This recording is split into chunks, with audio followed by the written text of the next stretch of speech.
Governor, thanks for being with us this afternoon. Delta Airlines CEO Ed Bastian calls Georgia elections restrictions signed into law last week by you unacceptable and based on a lie of widespread fraud in last November's election. What's your reaction to that?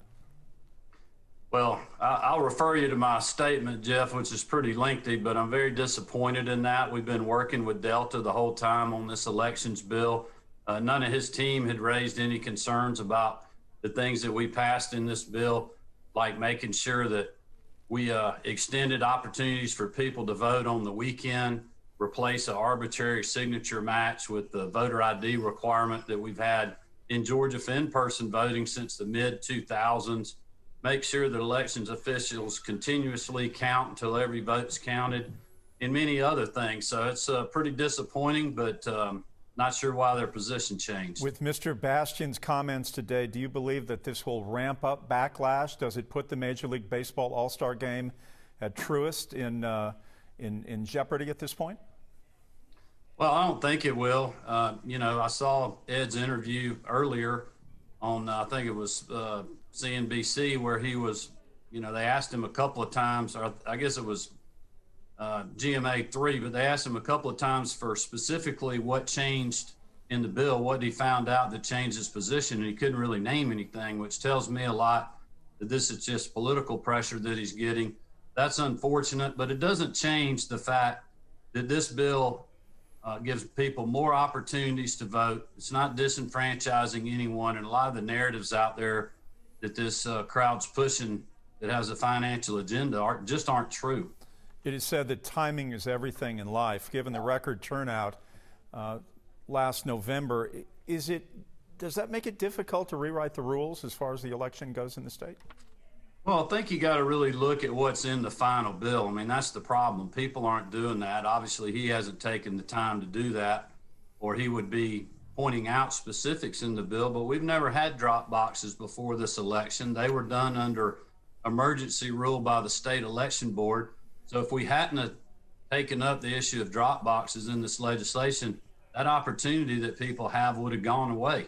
Now we're making sure that that remains in the bill. It requires counties that didn't even have drop boxes last election to have them, which didn't happen before.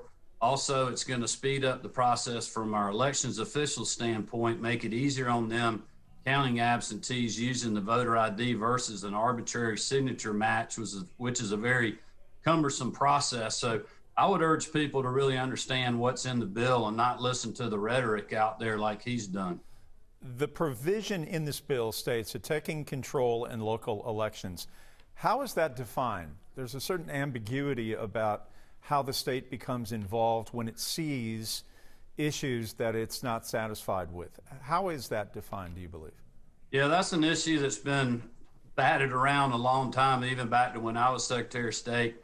Obviously, the legislature, that was something they were very concerned with, wanted to be able to take some action against counties that are repeatedly bad actors and be able to come in for a short time, mandate some change there to make sure that the voters are being treated fairly in that county and that the laws and the rules of the election have been are being followed. It's not going to change any results. It would be for a short time, and that was a legislative priority.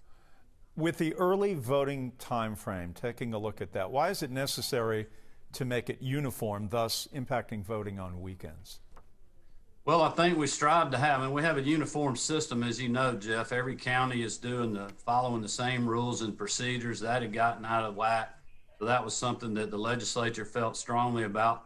I think it's important to note, though, that 134 of the 159 counties that we have will actually be expanding the hours of operation, giving people more opportunity to vote in this election, not less, like some are claiming. I'd also encourage Mr. Bastian to look around at the other states where they're flying in and out of and compare their voting rules and accessibility when it comes to places like New Jersey and New York. When you have, New Jersey just passed a law that allows for 9 days of early voting. Just now doing that, we have 17 days and just added more access on the weekend. In New York, you've got to have an excuse to vote absentee. In Georgia, you do not. When you look at the history of this city, of this state, and Delta Airlines, there has always been a certain togetherness, certainly economically and socially, and now that looks very different. Give me a sense of, going forward, Delta's relationship with the state. Are you concerned about that today as you move past this, if you are able to do that? Well, I think what's concerning is that we had a good faith effort the whole time to talk to his folks that are working down at the Capitol. Felt very good about the position that we were in, what we were doing. We weren't hearing any concerns. Passed the bill, signed it, and now that's obviously changed. So that would be a question you would have to ask them. We have been dealing in good faith the whole time. Have you had any communication with him today since his statement? I have not. Do you anticipate talking with him? Well, I had to talk to him. I'd love to make sure he understands what's in the bill, because quite honestly, I don't believe he does. Also, part of this bill that has gotten some attention is the food and water issue. Lieutenant Governor Duncan raised some concerns on cable news. He thought the distance should be clarified. Do you agree with that? Well, it seems to me the distance is clarified in the bill. We've always had a prohibition of campaigning within the certain confines of a distance around a polling location, so voters aren't intimidated or bothered while they're getting ready and preparing to vote, not to disrupt that process, to slow it down. That's been in place for a long time. The bill certainly addresses that further, but nothing's changed. I mean, people can still bring food and drink into line. Someone could order a pizza if they wanted to when they were in line. But we're also not going to let campaigns, candidates, or third-party groups that have an agenda electioneer people while they're in line within the 150 feet of the polling location or 25 feet at the end of the line. But, you know, they're welcome to set up outside that, as campaigns do. I know I've driven into my precinct many times, and I've been a candidate that has stood at precincts outside that 150-foot line and signed, waved, and spoken to voters and tried to hand pamphlets out. That's still allowed. So there's just a lot of misinformation out there. People can still drink in line. But I've also been pointing out too to Jeff to people as to, like, why are these individuals standing in line this long where they would need food or drink? That's outrageous to me. The county should be moving those individuals through fast enough where they don't need food or water, that they're waiting so long. And this bill addresses that with the amount of equipment they have to have, and addresses wait times to make sure that people have a good experience at the polls and they don't have a need to stand in line for 3 hours and need something to eat or drink. Hopefully they'll get in there, in and out in 30 minutes to 1 hour. When you signed this bill last week, did you think that there would be this kind of backlash that seemingly is now growing?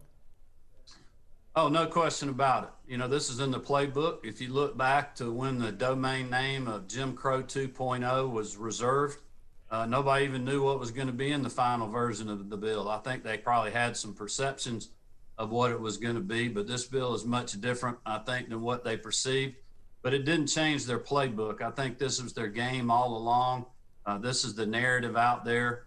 You know, we knew that. The good thing is the truth is on our side, that this bill continues to allow for secure, accessible, fair elections in Georgia by adding days of weekend voting, going to a voter ID on absentee ballots by mail, which Georgia voters have been voting voter ID since the mid-2000s, so there's no shock there. Requiring our county elections officials to continuously count so you don't have breaks, and we can do timely reporting, and just make sure that we secure drop boxes and that every county has one. When you are talking about their game, are you referring to Democrats? Not necessarily Democrats, but just a lot of these activist groups that are out there that are benefiting financially from this narrative and pushing this narrative that this is racist and it's voter suppression and it's Jim Crow 2.0. And they have a different agenda as well at the federal level, using this as an excuse to pass an unconstitutional power grab in H.R. 1. Is there any wiggle room on any of this, or is this bill such that it is what it is and it shall be?